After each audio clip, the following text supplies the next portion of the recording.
Welcome back. It's time to have our closing match for Group B and see who will actually move on. herO versus Solar. Remember that if Solar dies here, we have one more Zerg that could possibly move on to the round of 8. Yeah, we're only halfway through round of 16, and we might go down to only one Zerg. So we have a quick recap of the matches here today. herO with a 2-0 victory over Keen.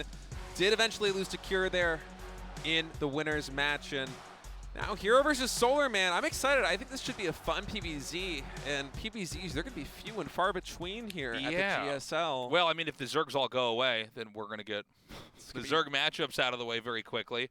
Yeah. Now, I don't know who to root for here. I mean, as a Protoss player myself, I kind of have always enjoyed herO's his plays. Protoss have performed the worst out of all the GSLs. Right. But at the same time, I'm like, I do like having all 3 races in the round of 8, you know?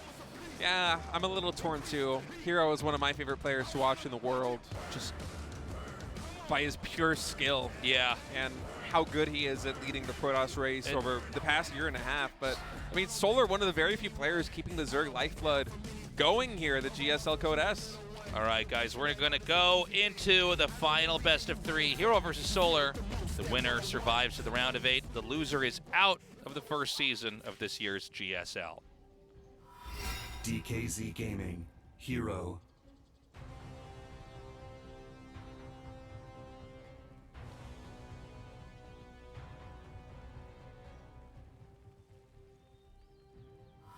Onside Gaming, Solar. Such a good little puppy sleeping over there on the left. Sleeping in a little So dog cute, bed. man. Little dog beds everywhere. Oh, wow. Whoa. Whoa. There's a dodo on this map. I was so excited to see the dogs. I wasn't looking at the map on the preview screen. So this is catching my surprise. It's a proxy 2-game. Well, what year is the this? year is 1998, and it's the first week of StarCraft 1. Somewhere in Canada, Artosis is waking up in a cold sweat. Yeah, Artosis is screaming in his sleep, peeing the bed right now. Oh, this is sick. It's 2-Gate Forge. Yeah, this is awesome. I haven't really seen too much of this in Legacy of the Void. Yeah, we had a lot of these old weird builds, and I mean, they're sometimes not, how do I say this? They can be kind of obsolete cheeses. Yeah, this is certainly something that's a little bit obsolete. Absolutely, but I mean, herO with his tournament life on the line, he's coming through with this in game number 1, so certainly he believes this is something worth playing here. As the first pylon goes down, now Solar might just think he's bluffing. He only pulls one more drone. But once that pylon finishes, he's going to know. Yeah, so this is one of these moments where, like, I remember SOS especially doing this a lot, where he would, like, make a pylon and, like, people would overreact, and it's just like, nah. Now, the funny thing is that he doesn't really worry as much if this cannon finishes. Right. Because the Zealots are going to come up.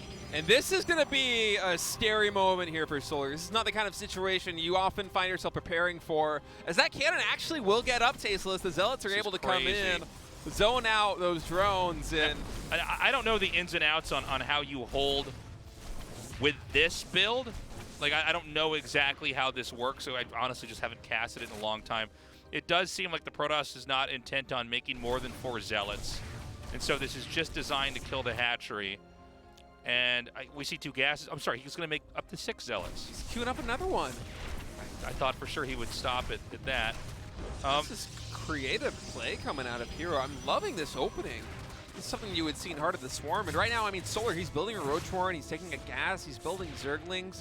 He's doing everything he possibly can do to survive. But, you know, Tasteless, I think actually you were right. He canceled Zealots number 5 and 6. Oh, okay, he did. All right. He just had those going for a little bit of time. Now getting the Cybernetics core back at home. And you got to think that probably the follow-up for herO, I would think is going to be Stargate. Yeah, I was wondering if he could go 2-Gate Stalker. Oh, that's try also to a fight the roaches, you know? Oh, this is so much fun trying to figure out exactly what you can do with something like this. Actually, Adepts, this is not what I expected. We're both wrong. We're even so far. What a cool build. Oh, I'm loving this right now. It's such a treat to watch these games. Yeah. The cannon's taken out. You know, there's really no unit that's worse than a slow Zealot. So he makes the 2 Adepts. Now this can probably generate threats. Got the drone there. It wasn't Mineral walking all the way through. That's a nice pickup there for herO. Stargate is underway. These two Adepts potentially might be able to catch a couple more drones, and he will surely cancel that with that many Lings. But, I mean, as it is right now, worker advantage in herO's favor. Hatchery only a little bit ahead of the Nexus here for Protoss. Does he just make a Void Ray? No, he makes an Oracle, I guess, for the Lings. Yeah, gonna be an Oracle. Also great at killing these Ravagers. Those Ravagers cannot go too far off creep, so it will allow him to keep, these gateways alive for at least a longer period of time. Now that pylon probably will go down, but there is potential for herO to come out with a probe and try and repopulate this, but maybe getting a little bit far ahead of myself. I'm just trying to think of all the different ways that you could play this out. It's such an interesting position. It's so cool to see. He's going to actually come in here and probably force another egg. No, he's going to get both these eggs. This is actually kind of cool. Like, this is nice. I don't know how often he gets to play with this, but now he can actually protect this. Yeah, the Ravager is dead if he decides to go for it. Actually opting to kill the Lings No, this here. is probably better to go for the Lings, right? Yeah. I would have made a mistake. I would have gone for the Ravager. That's why I'm not playing in the GSL tasteless. That's why I retired. You would have gone for the Ravager, and then the Lings come up and kill the pylon. You're like, no. All right, so herO gonna. Oh, I didn't see the shield battery for a second. I was like, why is he not going for the Zealot? Yeah, yeah. My brain's like on fire right now, just trying to process everything. Crazy following this. I do feel like that herO is starting to get a little bit further ahead here. The Oracles are going to come back, so they're going to go for probably the Ravager this time. All right. My redemption story here is that Ravager goes down. Solar going to take a third base. Twilight Council will be the follow-up here for herO, as we are eventually going to normalize into a kind of recognizable position. I mean, if I showed you this game right now and just there weren't the two gateways in the Forge on the map, you might think it's kind of normal, right? There's an Oracle flying around doing some harassment. There's Zerglings with speed. Protoss has their low ground expansion.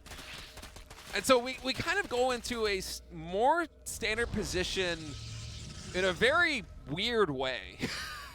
Yeah, I mean, it's such a cool start. It's funny to see herO open up with this. I mean, it is making Solar play a very different game.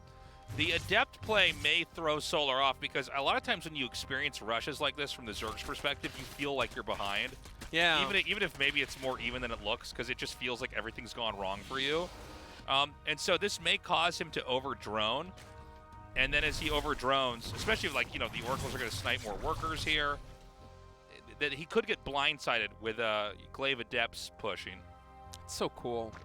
It's kind of fun getting here because you don't really know exactly where you stand. Well, I mean, of course you know where you stand, but where you stand relative to your opponent, right? And so you have to really think on your feet and just try to play the best possible game you can as Adepts shading down into the third base. They want to secure that Nexus there, but unfortunately Oracle's a little bit late. Will result in two of these Adepts going down. Yeah, it seems like he wasn't looking when they shaded in there. Yeah, but it is just so cool the way that we arrived at this position, and it kind of reminds me of Bobby Fischer in chess, how he would sometimes do these really crazy wonky openings because he hated how people had just memorized all of the most popular lines. It's like, okay, I want to do something completely offbeat, and then we're going to play pure raw chess where you have to think on your feet. We're going to play a weird game. Exactly. Let's see if you can actually figure this out or not. With every move, and that's kind of what it feels like right now with herO and Solar, because I guarantee you this is kind of an awkward position for both of them. I mean, these Adepts now coming in with Glaives, able to pick off 3 drones.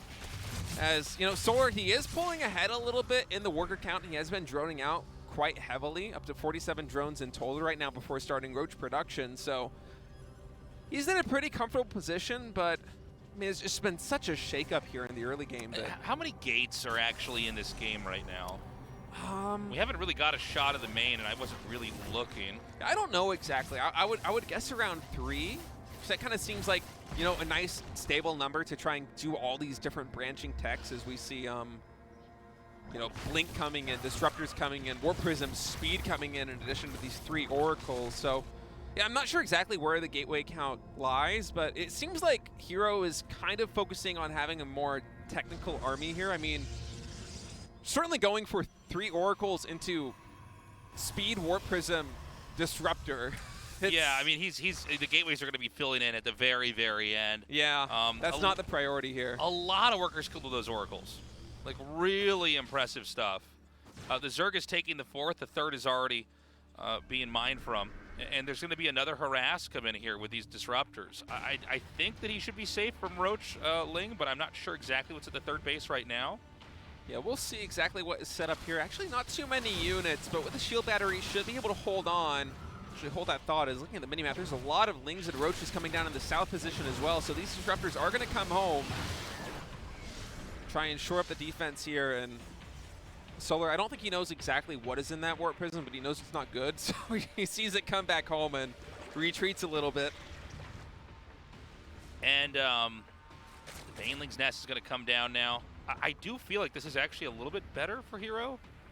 I actually feel like it might be a little bit better for Solar, which, I mean, just goes to show how dynamic this game position is, right? Where, I mean, we both have God View, and it's hard for us to tell and gauge, really. Yeah, we have the omnipotence here in this game and can kind of follow everything, but it just seems to me like this is going to set up for a really healthy push, especially if you can just keep hitting some stuff with disruptor shots. I'm just a little bit worried about the fragility of the army that herO was building. I mean, he did go, I think, 3 or 4, okay, 3 disruptors with 3 oracles, and now going into Colossus.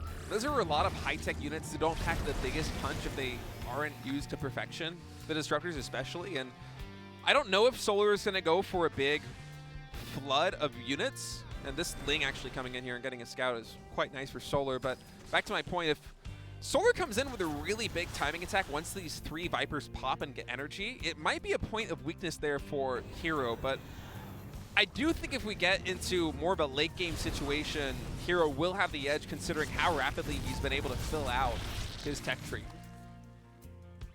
Yeah, you could be right about that. You know, we never quite seen a game develop like this because the start is so weird. Yeah. I mean, the harass has been pretty good, to be honest, from herO, especially with the oracles killing off those workers. But you're right. Solar might be wound up so tight that he actually can't get busted. He's, you know, seeming to be unfazed by this endless disruptor harass. Eventually does clean up those oracles. All 3 now have gone down. There's the Protoss' 4th base. So it's a very, very delayed push. It's like a crazy rush into a lot of harass into like, I'm going to get all the bases I need for this matchup for the time being. Yeah, just playing very conservatively back at home as herO, just putting a lot of focus on really messing Solar up with, you know, light harassment plays like the speed disruptors, the 3 oracles, and now he's getting enough of a stalker count up that he can start to shark around the map a little bit. Shore up his defense back at home with the Colossus and these disruptors, and now I think he's just going to be mixing in some Archons with these High Templar now that Charge is underway, but Charge only about, I think, 33% of the way done, so this can be a scary moment. Yeah, he's going to try to come back over here. I don't think that's enough to actually break in. We are getting to the supply point where, like, the Zerg should be attacking in and trying to do some damage. I think your earlier analysis might be right. herO might actually just be safe here to continue powering up and filling out his tech tree back at home. I mean, this army does look quite strong here for Solar, but he's going to need a very good engagement to actually topple the defenses that herO is building back at home. Yeah, well, there's not a real easy opening to get into, right? I mean, that's one of the problems. It seems like there's only two areas of entry, and you know, he's basically ready to fight at both of those. Nice feedbacks there on those Vipers. There's only a couple of abilities come in. Disruptor shot gonna have to be big here. Coming in, Solar with a nice split, mitigating a lot of the damage, but you know, behind all of this, that shield battery's been shoring up the defense here for herO at the 3rd base. Not a lot of hit points lost on these units, so although he was able to kind of deactivate the disruptors there in that engagement, the rest of herO's army pulled through. Really good blinking over here. He does chase him out. But this is the moment where we usually see the Zerg then power back up, make a lot more Lings, start to make some more Banelings, and try to come in and crash into the Protoss. When they're basically weakened up, it takes the Protoss a little bit longer to fill up the supply. They don't have that larva mechanic that the Zerg can exploit in some of these games to try to come out comfortably. We also see that there's actually not the full amount of probes mining over here. Disruptor harass is going to... He's not going to do it. There's only 3 drones there. Yeah, it's not really worth. No. Just trying to find some value here, but I think he's going to quickly identify the situation and try and bring that disruptor back home as there's a Solar coming in for another big attack. And as we can see here, this is going to be a lot for herO. He's going to have to eat a lot of Baneling connects. Yeah, nice. Blinks right there to try and disrupt the damage coming in. Disruptor itself actually getting abducted, so really no connections from the disruptors here in this fight as this one's going much better in Solar's way. His Viper usage has been fantastic so far. As herO, he might be able to stabilize here with a couple more Warpins, but, you know, Solar's been doing a great job of kind of resetting the critical unit count, and yeah, herO will eventually push him away, but Solar on 76 supply, or 76 supply, excuse me, 76 drones, will be able to rebuild his supply quite rapidly here. I just don't know if there's going to be counterplay here. I see an Immortal and a Templar. I mean, I don't know. It just feels like he's going to try this, but I don't see what the rationale would be. I mean, is he really going to be able to actually come in here and break this? The Stalkers are doing an okay job. He's actually doing a good job not overextending and just bleeding off all of the Zealots, but the Banelings are going to come forward here. Yep, Banelings coming in, trying to connect with these Stalkers, but they blink away yet again. Luckily for them, able to clean up the Zealots at the very least, as the Disruptor now coming in. We'll have to settle for one Ravager and one Queen, as hero's going to blink away. And, you know, one important thing to note, and perhaps this is factoring into hero's decision to try and push so heavily here with gateway units, is if Solar decides to remax on Lings, it's not really going to go his way. He doesn't really have any Carapace upgrades at all on the board, if I'm not mistaken, so these Zealots are just going to absolutely shred through any Ling remaxes that Solar might come out with. So yeah, unless it's just going to be Roaches and Ravagers here for Solar, which, I mean, he continuously adds in these Lings, it's going to be difficult for him. He's going to have to dispatch those Zealots with Banelings to the best of his ability, otherwise they're just going to shred. You know, it's been a very, very tricky situation for Protoss. We've casted many games like this before, and I'm always a little bit confused about how to handle it. It's like, you're damned if you do, damned if you don't. When the Zerg has been beating you down, it's like, well, you push out, you die. Okay, you look like a fool. You turtle, then you die later on, and you look like a fool. I mean, I think it's one of the reasons why so many games people try to focus on some kind of way to trip the Zerg up, because this phase of the game can be a very difficult one, right when they're basically hitting the supply ceiling, but the income is still pretty good, and the other race is trying to catch up. Psystorm now done here for herO, as with some nice feedbacks, and Psystorms was able to deflect that attack there from the third base, but 16 probes killed, man. Yeah, these Baneling counterattacks getting a lot of economic damage done. herO all the way down to 57 drones as Solar continues to push in here. It's a tough position to break. herO's doing a good job of holding on, at least for now, but it feels like after all these trades, the critical unit count gets reset for herO, and Solar, oh my goodness, again with the Banelings coming in. 25 probes now. He's going to get even more. These are +2 upgraded Banelings. They just obliterate probes, one-shotting them.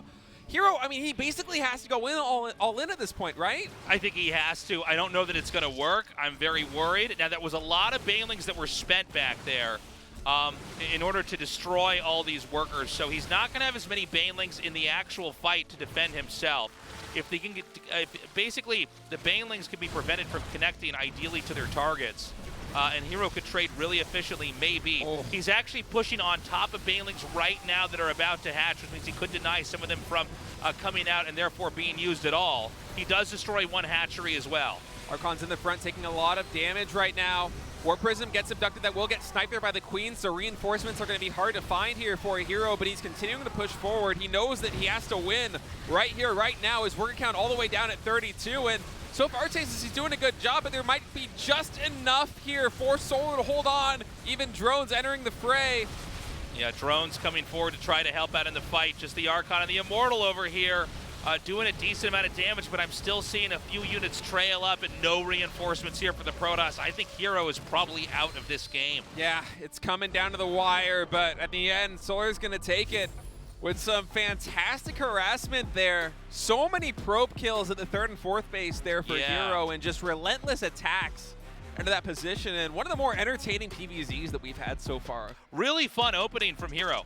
I love what I see. Unfortunately, you know, there's a reason why we don't have that specific cheese used all the time. Like, I guess you do get guaranteed to get a hatchery, or almost guaranteed to get a hatchery, but then you have two gates in the middle of the map.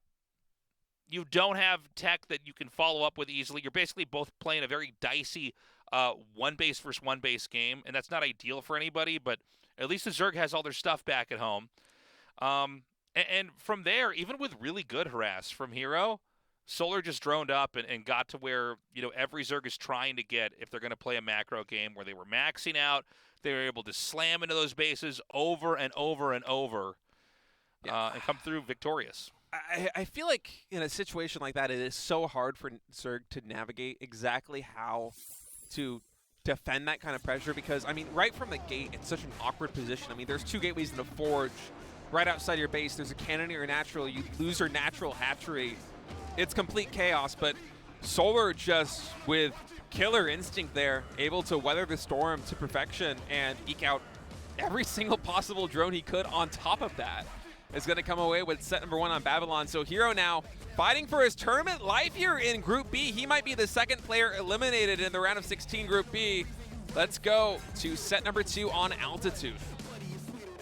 My nose is already bleeding. DKZ Gaming, herO.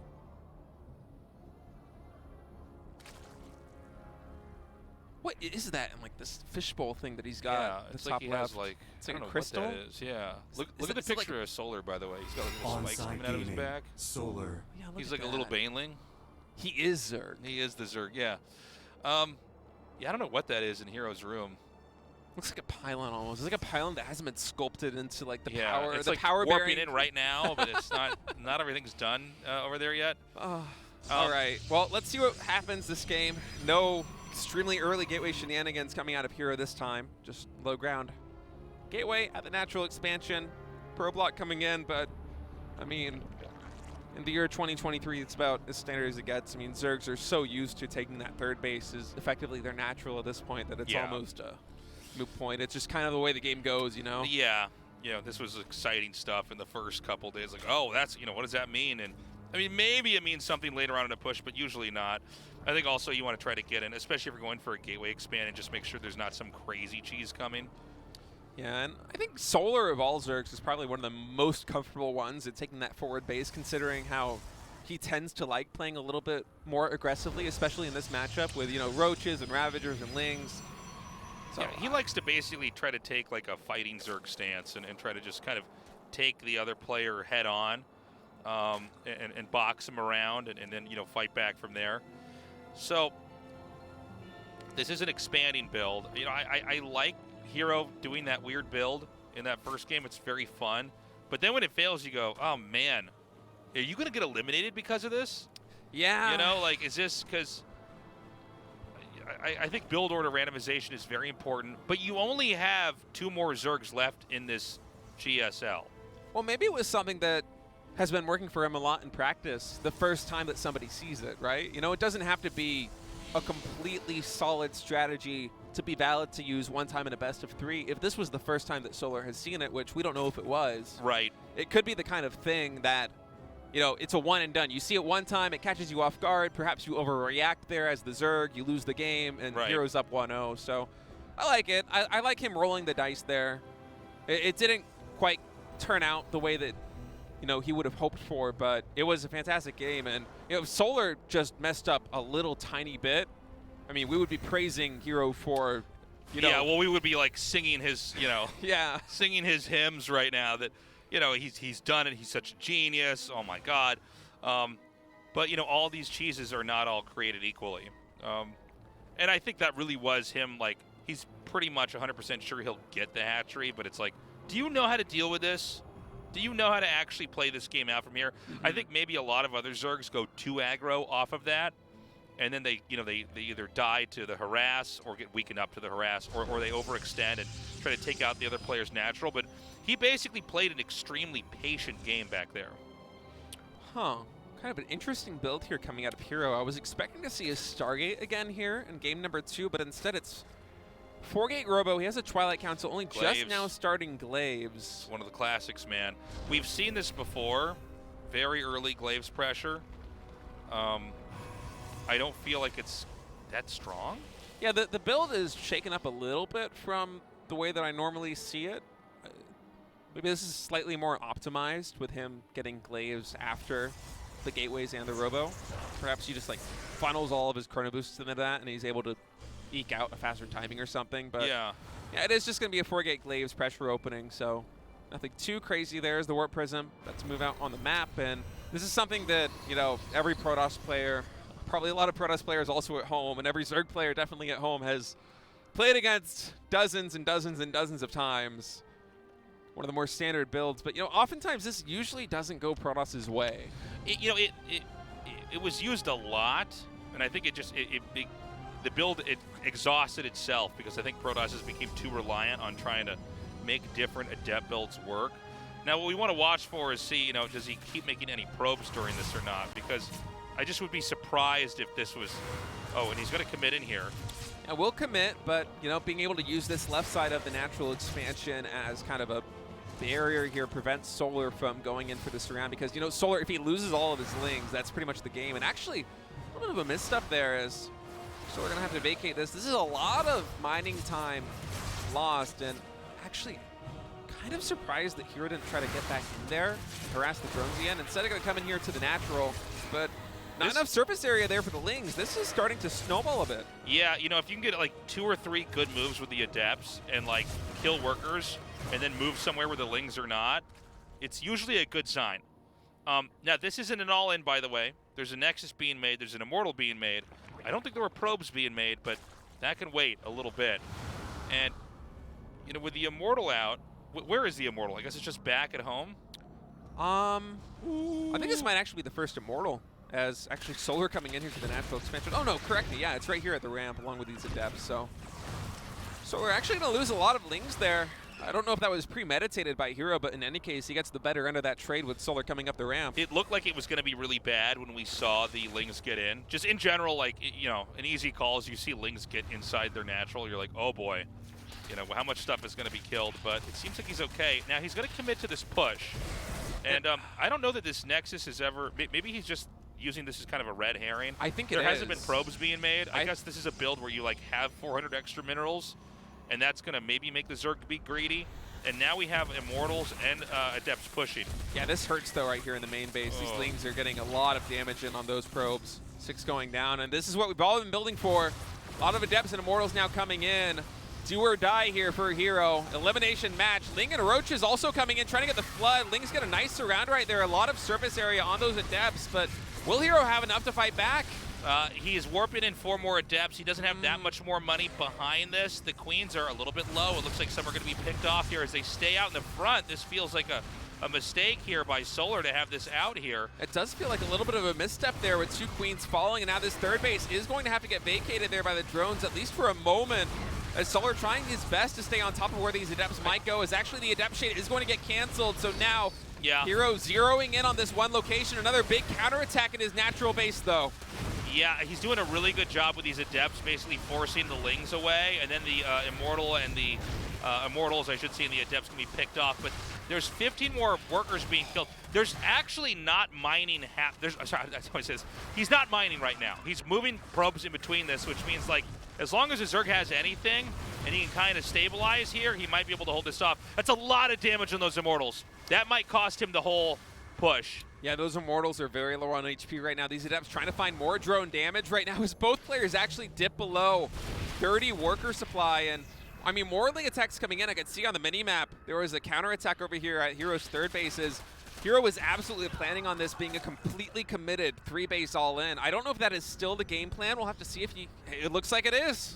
No more probes in production. I thought he might try to take a step back after losing so much HP on those Immortals, but I mean, I think it's now or never. I mean, it's really these 2 Immortals. He comes up here. He drives the workers away because they were mining at the third.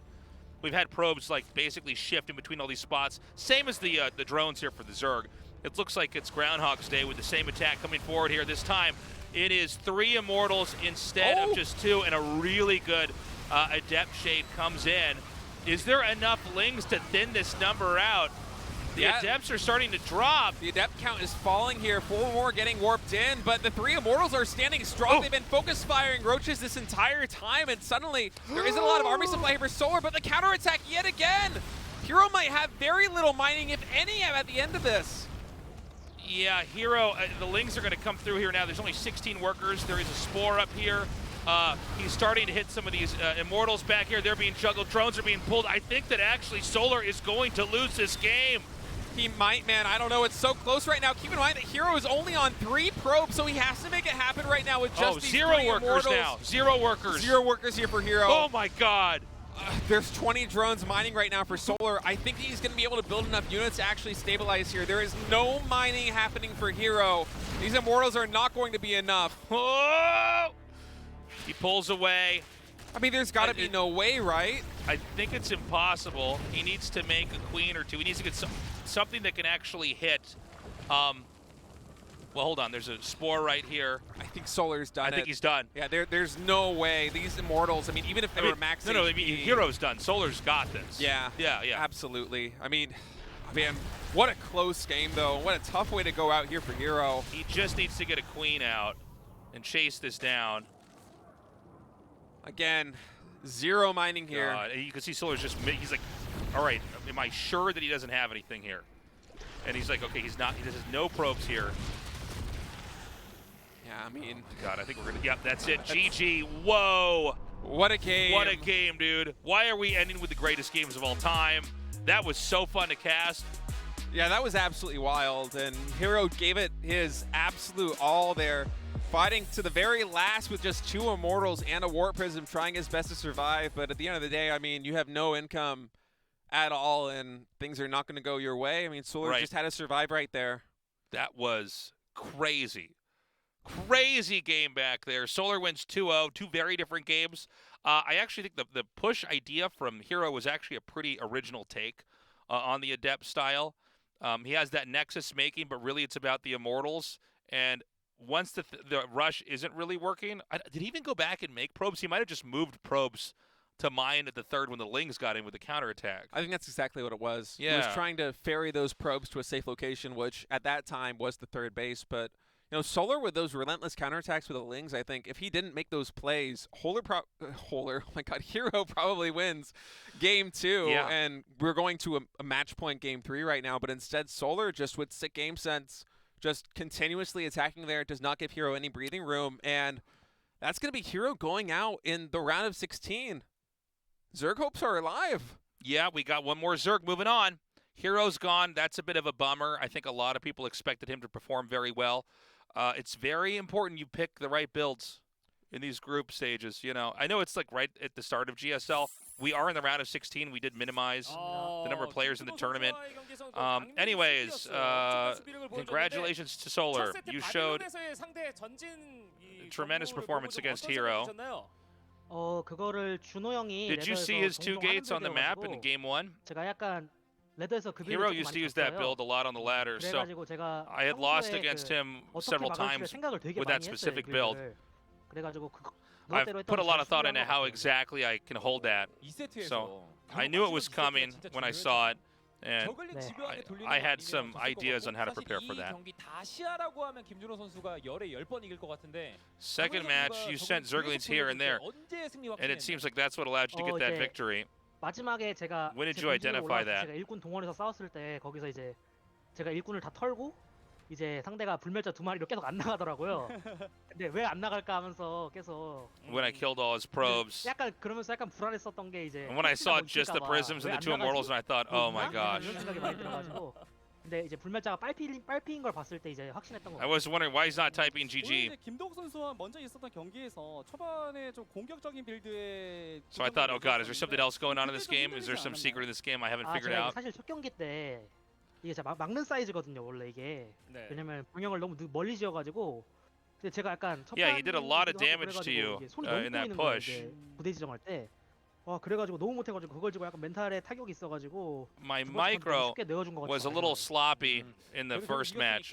I felt like my hands weren't quite warmed up enough. 벤코치가 굉장히 큰 역할을 했다고 들었거든요. 강민수 선수 뒤에 있는 코치들이 많잖아요. 네, 저희 코치가 한 3명 정도 되죠. Oh, he's talking he asked this question to Beyond. I see you have dogs in the house. 예, 아주 만족스러웠고요. Yes, I've got 3 pet coaches in the house.